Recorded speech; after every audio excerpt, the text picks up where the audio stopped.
সেই সম্মান যদি আমার গায়ের চামড়া দিয়ে জোদাও তৈরি করে দেই, তবু তার সম্মান শেষ হবে না। তাহলে উনি আমার একজন উস্তাদ হিসাবেও আমার গায়ের চামড়া পেলেও যদি জুতা মনে তৈরি করে দিত, তবু শেষ হবে না। যাই হোক, একটু সংক্ষিপ্ত আকারে কথা বলতে বলা হয়েছে।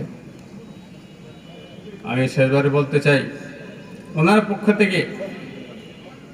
পক্ষ থেকে কোনো আচরণে, কোনো কথায়, কোনো অবস্থাতে আমি কোনোদিন দুঃখ পাইনি। আর আমার আচরণে যদি দীর্ঘদিন ওনার সাথে আমি ছিলাম, অবশ্যই আমার ভুল হয়েছে। কোনো আচরণে উনি কষ্ট পেয়ে থাকলে আজকে এই মহাসমাবেশে আমি সকলের কাছে ওনার কাছে ক্ষমা প্রার্থনা করছি।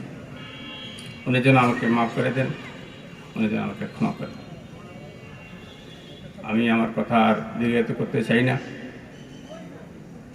এই দেওয়ানগঞ্জ ঐতিহ্যবাহী দেওয়ানগঞ্জ হাফিজিয়া মাদ্রাসার সার্বিক কামনা করে, এবং এই মাদ্রাসার পরিচালনা কমিটি, এই মাদ্রাসার উস্তাদবৃন্দ যারা কাছে আছেন, সকলের সুস্বাস্থ্য কামনা করে আমার কথা আমি এখানে শেষ করছি।